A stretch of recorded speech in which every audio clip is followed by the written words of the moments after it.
की तरफ से केंद्र की सरकार के जब 11 साल पूरे हुए, उसके ऊपर हमारे प्रदेश के मुख्यमंत्री ने एक प्रेस कॉन्फ्रेंस करी थी, जहां उसने राष्ट्रीय स्तर पे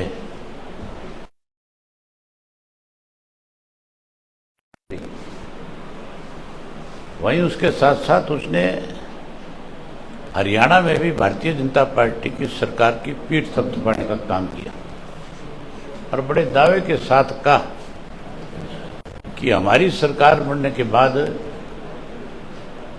पर्ची और खर्ची का सिलसिला खत्म हो गया, जबकि भारतीय जनता पार्टी की सरकार बनने के बाद मैक्सिमम लोगों को जो रोजगार मिला, उसमें हरियाणा से बाहर के मतलब अगर कोई 100 पोस्टें निकली तो हरियाणा के हिस्से में मुश्किल से 20 पोस्टें आई, 80 बाहर के लोगों को दी गई। सबसे पहले तो भाजपा की सरकार ने प्रदेश के युवाओं के साथ रोजगार देने के मामले में भेदभाव किया और उसके साथ साथ पब्लिक सर्विस कमीशन के ऑफिस में 3 करोड़ रुपए नकद पकड़े गए। एसएस बोर्ड में पेपर घोटाला हुआ, उसमें उनके कर्मचारियों को जेल तक जाना पड़ा। अब की ताजा घटना है, ये जो सीटी का पेपर था, उसके लिए जो एक पोर्टल इन्होंने बना रखा है सल्ट पोर्टल के नाम से, उस पोर्टल को सुचारू रूप से ये लोग चला भी नहीं सके। उसमें हरियाणा प्रदेश के बच्चों ने, जिन्होंने इस पेपर में जाना चाहिए था, लाखों ऐसे बच्चे हैं जो इससे वंचित हो गए। हमारी सरकार से डिमांड है कि 15 दिन का कम से कम और समय दिया जाए ताकि वो बच्चे भी अप्लाई कर सकें, वो भी कल के इसके एग्जाम में जा सकें। उसके साथ साथ जो लेक्चरर्स लगने थे, अभी असिस्टेंट प्रोफेसर जो लगने थे, उनके अंदर भी इसी तरह का भेदभाव किया गया है अलग अलग डिपार्टमेंट में। बाकी सारी चीजें तो आपको जो प्रेस नोट दिया जाएगा उसमें लिखित रूप में दे देंगे, आप समय में उसको देख लेना। लेकिन सबसे ज्यादा अनदेखी अगर आज किसी वर्ग की जाती है तो हरियाणा प्रदेश में युवाओं के साथ साथ किसान वर्ग की। वैसे तो कोई अछूता नहीं है, लेकिन आप देखो ना, जहां इंसेंटिव मिलता है पढ़ने वाले बच्चों को, दुनिया में कोई ऐसी यूनिवर्सिटी आज नहीं है जिस यूनिवर्सिटी के अंदर स्कॉलरशिप ना मिलती हो। इवन हमारे यहां से जो स्कॉलर बच्चे हैं, अगर वो विदेश के किसी यूनिवर्सिटी में जाकर के एडमिशन लेते हैं तो वहां की यूनिवर्सिटी अलग से उनको स्कॉलरशिप देती है ताकि उनकी यूनिवर्सिटी का नाम भी वो बच्चे भविष्य में आगे बढ़ा सके। एचयू के अंदर जो स्कॉलर बच्चे थे, जो 75% से ज्यादा मार्क्स लेने वाले थे, जो पीएचडी के थे, जिनको 10,000 रुपया मिलता था महीने का स्कॉलरशिप का, जो आपके इसके एमएससी के थे, जिनको 6,000 रुपया मिलता था, वहां का वाइस चांसलर जो है खुद अनपढ़ है, खुद के पास नकली डिग्रियां हैं। इनको लेकर के विधानसभा के अंदर हमारी पार्टी की तरफ से अर्जुन ने सबूत के साथ, हमारे विधायक ने चीफ मिनिस्टर के सामने ये बात रखी थी कि इसकी जांच होनी चाहिए। इसने जो शिक्षा रत्न का अवार्ड ले रखा है वो भी फर्जी है, उसकी भी जांच होनी चाहिए। बजाय उसकी जांच करने के उसकी पीठ मुख्यमंत्री ने थपथपाई और उसका इतना हौसला बढ़ा दिया कि उसने जो स्कॉलरशिप दी जाती थी वो बंद कर दी। जब स्कॉलरशिप बंद की गई तो वहां पढ़ने वाले बच्चे जिनकी वजह से यूनिवर्सिटी का नाम बढ़ता था, ये हमारी एशिया की सबसे बड़ी यूनिवर्सिटी है और आप मान के चलो कि एग्रीकल्चर को अगर बढ़ावा देना है तो उस यूनिवर्सिटी में पढ़ने वाले बच्चों को प्रोत्साहन देना पड़ेगा, क्योंकि वही कल को साइंटिस्ट बनेंगे, वही कल को खेती बाड़ी को आगे लेकर के जाने का काम करेंगे। इन्होंने उनकी स्कॉलरशिप बंद कर दी। बच्चों ने जब उसके लिए वीसी के सामने जाकर के डिमांड रखी, ये पहली दफा हुआ है देश के इतिहास में मेरी ख्याल कि जहां जायज मांग के लिए बच्चों की बात सुननी चाहिए थी, बात सुनने की बजाय उनके ऊपर लाठीचार्ज किया गया। और लाठीचार्ज वहां की जो सिक्योरिटी है एचओ की, उसने तो किया ही किया, उसके साथ साथ मतलब किस तरह से उस यूनिवर्सिटी में पढ़ाने वाले प्रोफेसर जो थे, असिस्टेंट प्रोफेसर जो थे, केवल वीसी के आगे उनके अच्छे नंबर बन सके, उन्होंने भी उनके साथ शामिल होकर के उन बच्चों के ऊपर, निहत्थे बच्चों के ऊपर लाठियां बरसाई। इसको जितना कंडम किया जाए थोड़ा है। हमारी डिमांड है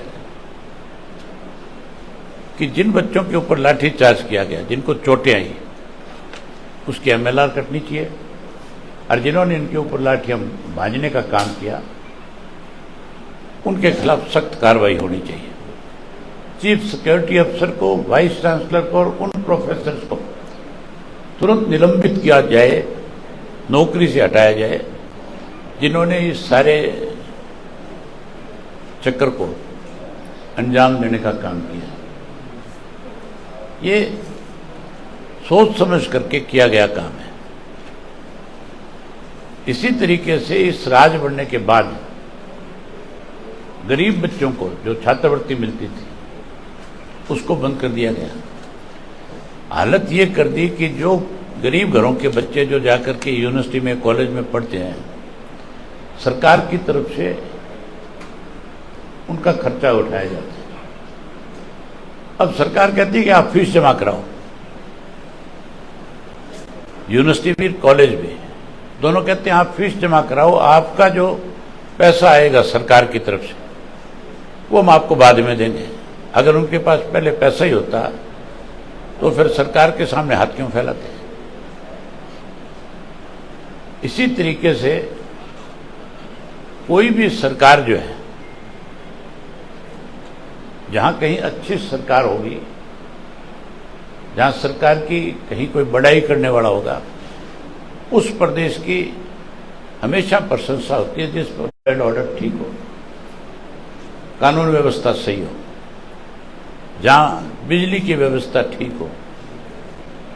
बिजली की हालत ऐसी है, आज 2-2, 3-3, 4-4 घंटे के कट लगते हैं। गांव में तो मुश्किल से 4 घंटे बिजली मिलती है। ट्यूबवेल की बिजली है ही नहीं, किसान परेशान कर रखा है। जहां तक लॉ एंड ऑर्डर का सवाल है,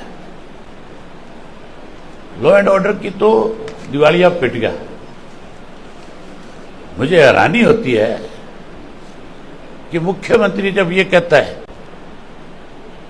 कि हम एक भी अपराधी को प्रदेश में नहीं रहने देंगे, उसके नाक के नीचे अपराध होते हैं। उसकी अपनी कॉन्स्टिट्यूंसी नारायणगढ़ के अंदर है, शरेआम हमारी पार्टी के एक साथी को, ये गैंगस्टर जो आज बड़े घूम रहे हैं,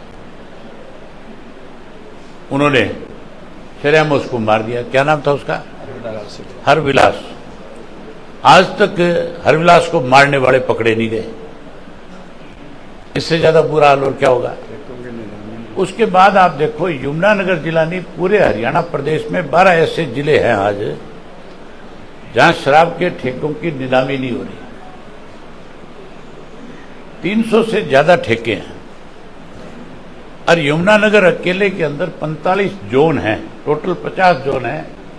50 में से 45 जोन आज ऐसे हैं जहां कोई भी शराब का ठेकेदार जाकर के ऑक्शन में हिस्सा नहीं लेता। मुख्यमंत्री स्वयं ठेकेदारों को बुला करके कहता है हम आपकी सुरक्षा करेंगे।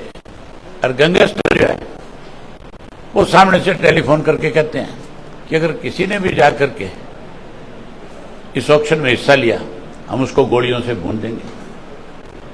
इतनी हैरानी की बात है कि सरकार जो ऑक्शन सरकार ने करनी है वो भी नहीं कर पा रही, और फिर ये कहते हैं कि हमने लॉ एंड ऑर्डर की परिस्थितियां ठीक कर रखी है। ऐसे हालात जिस प्रदेश में हो जाएंगे उस प्रदेश के अंदर कोई भी नई इंडस्ट्री नहीं आ सकती, कोई बाहर का आदमी आकर के अपना व्यवसाय नहीं खड़ा कर सकता। यहां के लोग सुरक्षित नहीं है तो बाहर वाला कैसे आएगा?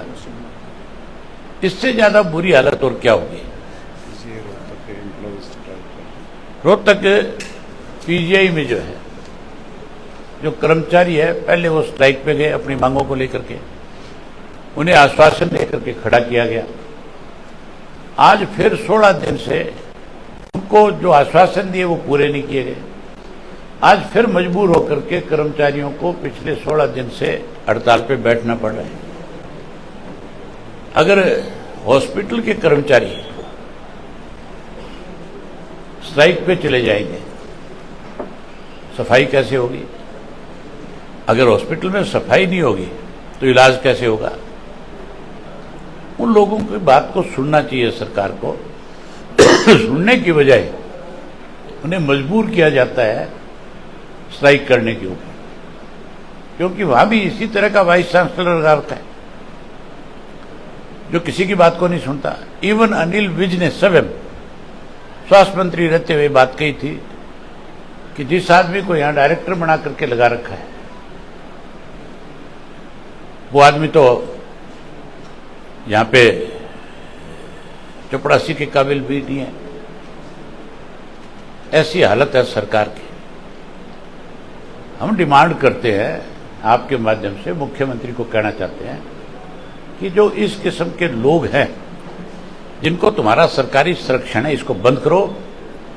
और प्रदेश के लोगों में जो आज जिस तरह का डर का एक वातावरण बना हुआ है, उन लोगों को सरकार के ऊपर भरोसा होना चाहिए कि तुम्हें यहां किसी प्रकार की कोई दिक्कत नहीं है। अगर इसमें सुधार नहीं करेंगे तो फिर हम अपनी पार्टी की तरफ से लोगों के बीच में जाएंगे और लोगों के साथ खड़े होकर के जहां उनका किसान पानी जहां ऐसे लोगों के साथ जो आज डर और भय का माहौल बनाया हुआ है, हम नए सिरे से, क्योंकि हमारा प्रदेश चौधरी देवीलाल का बनाया हुआ प्रदेश है, हम इस चीज को बर्दाश्त नहीं करेंगे। लॉ एंड ऑर्डर की बात करती है सरकार, किस तरह से एक किसान को जिंदा जला दिया जाता है पानीपत के अंदर। आज तक भी एफआईआर नहीं है, जांच एसपी को सौंप दी, एसपी जांच कर रहा है, आज तक रिपोर्ट नहीं आई। एक आदमी को जला दिया जाता है और उसकी रिपोर्ट ना आए, इससे ज्यादा बड़ी शर्मिंदगी की बात क्या होगी?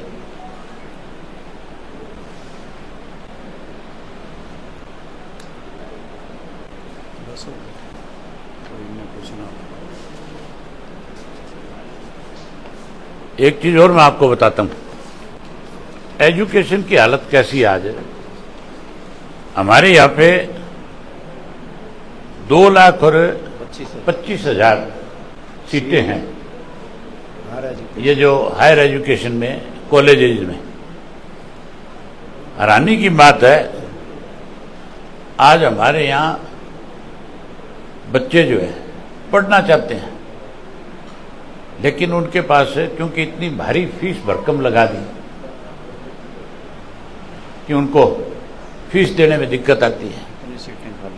आज 1,22,000 सीटें तो भर दी गई, 1,03,000 सीट आज भी खाली है, दाखिले बंद हो चुके हैं। अगर कोई दाखिला लेने जाता है तो उसके आगे फिर जो प्राइवेट कॉलेज अपनी मनमर्जी से उनसे पैसा वसूल करते हैं।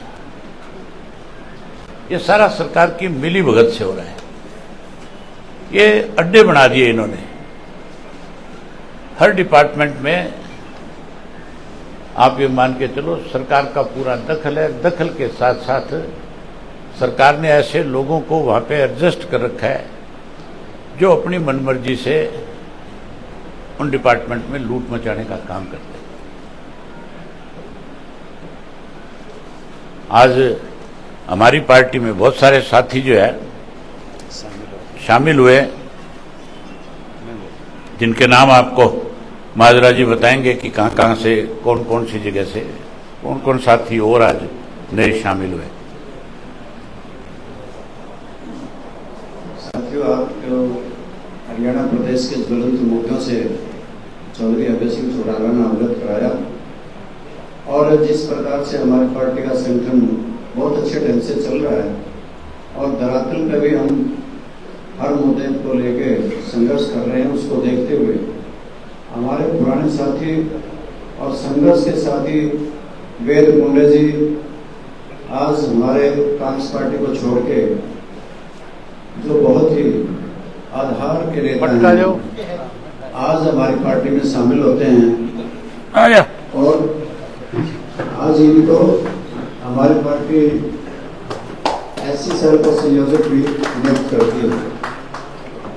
अशोक भौरिया जी एडवोकेट हैं सोनीपत से, वो बहुत असरदार नेता हैं, उनका भी बहुत बहुत स्वागत है।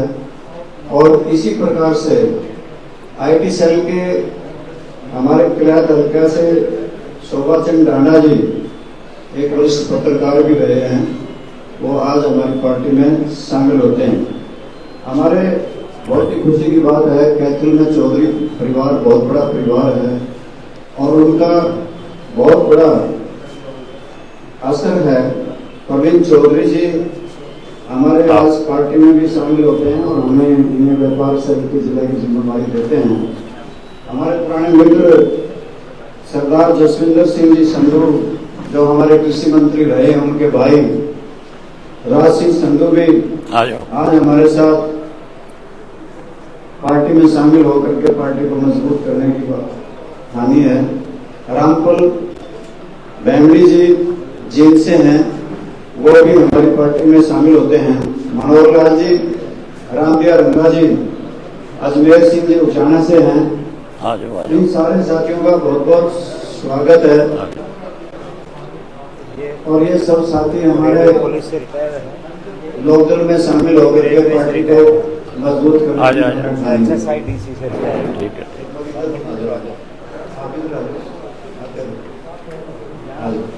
डॉक्टर रिजवाल एक बार सारे आ जाओ बस ठीक है, सबका स्वागत है। बट सारे साथियों का बहुत बहुत स्वागत, ना बहुत धन्यवाद।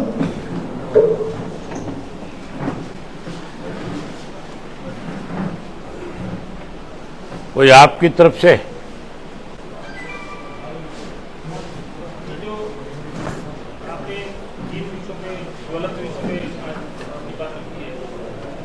कभी हरियाणा में कभी ऐसा, कभी तो पहले जो हो रहा है कि शराब के इन्वेस्टर जो है वो ये कह रहे हैं गोली मारेंगे चौकी में शामिल होने दिलाने के। शराब का एक इसके पीछे क्या लग रहा है, कौन है शामिल? ये सरकार की है या इन्वेस्टर का ही इतना बोलबाला हो गया? नहीं, ये एक माफिया बना दिया गया। ये जब कोरोना काल था, जब इनकी पिछली सरकार थी, उस वक्त इन्होंने अलग अलग माफिया खड़े किए पूरे प्रदेश में। भूमाफिया खड़ा किया गया था, रजिस्ट्री घोटाले हुए थे, एक शराब घोटाला हुआ था।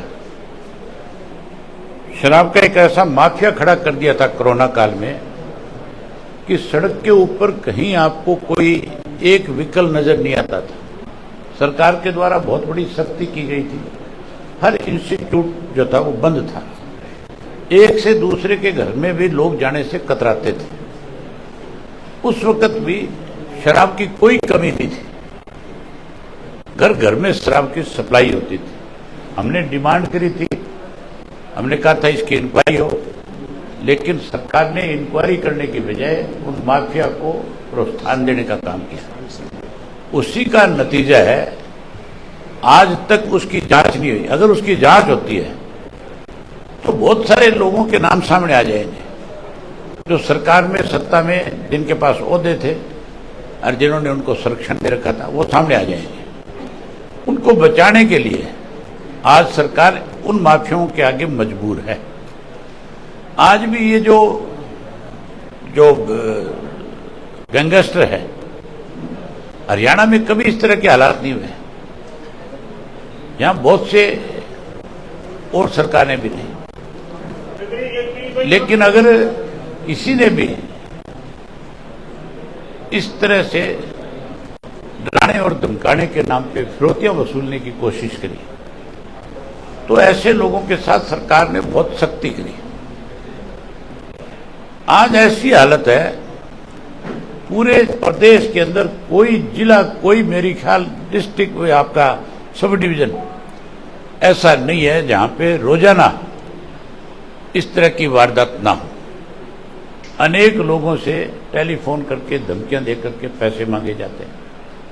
जब उनकी शिकायत करता है कोई जाकर के तो उसकी बात सुनने की बजाय उन्हें ये मैसेज कराया जाता है इधर उधर से कि तुम बार के बार सल्टा लो अपना। मतलब पुलिस को कितना कमजोर कर दिया सत्ता में बैठे लोगों ने कि पुलिस उनके साथ सख्ती नहीं कर रही। अदरवाइज ऐसा कैसे हो सकता है कि कोई व्यक्ति, आज ये चीफ मिनिस्टर है, मुझे एक दिन चीफ मिनिस्टर की कुर्सी दे के देखो, शाम को बदमाश अगर एक पे नजर आ जाए तो सारे के सारे बाहर हो जाएंगे, सारे के सारे जेलों में चले जाएंगे। अगर चीफ मिनिस्टर चाहेगा तो क्या नहीं होगा। हमारा भी राज था, चौधरी ओम प्रकाश चौटाला मुख्यमंत्री थे। ये ठीक है, अपराधी अपराध करते हैं, लेकिन कोई भी अपराधी ऐसा नहीं था जिसने अपराध कर दिया हो और वो बच करके निकल गया हो।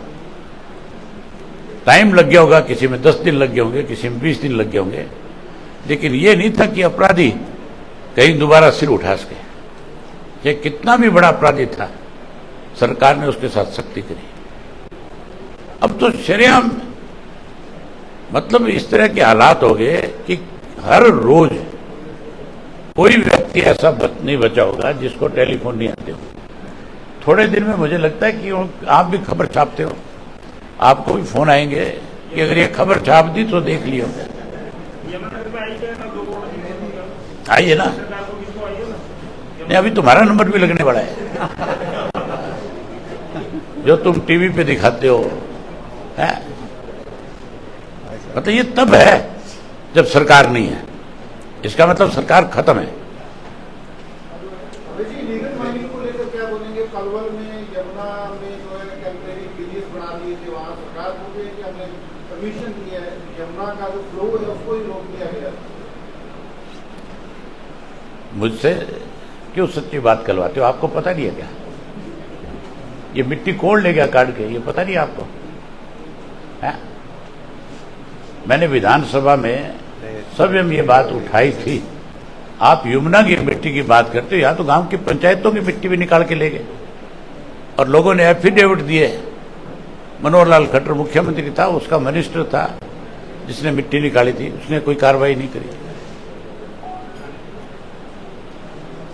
इनका बस चले तो ये पूरे प्रदेश को बेच करके खा जाए।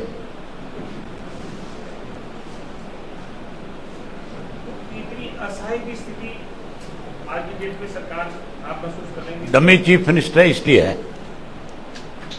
अगर चीफ मिनिस्टर सही मायने में ताकत रखता हो तो इस तरह की परिस्थितियां नहीं हो सकती। हर चीज के लिए चीफ मिनिस्टर को ऊपर पूछना पड़ता है। छोटे से छोटे मामले में दखल है बाहरी लोगों का। डमी सरकार है। स्टेटमेंट किया कि मैंने पुलिस को पूरी स्वतंत्रता दे दी है, लॉ एंड ऑर्डर को ठीक रखने के लिए, मतलब को ठीक करने के लिए। आपने स्टेटमेंट तो रोज ही देता है चीफ मिनिस्टर, किस दिन नहीं देता? वो ये दिखाने के लिए कि मैं मुख्यमंत्री हूं, लेकिन हकीकत में मुख्यमंत्री नहीं है। ये बात आप भी जानते हो और पूरा प्रदेश नहीं, पूरा देश जानता है। 2 स्टेट के मुख्यमंत्री आज डमी हैं। वैसे तो और भी है, लेकिन हमारे पड़ोसी स्टेट पंजाब जो है उसका चीफ मिनिस्टर भी डमी है। वहां भी टोटल का टोटल जो है दखल केजरीवाल का है।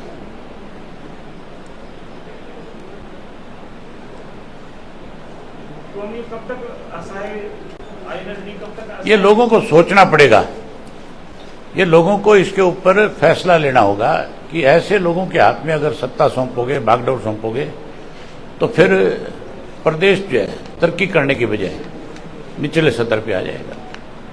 उसका आम आदमी को नुकसान होगा।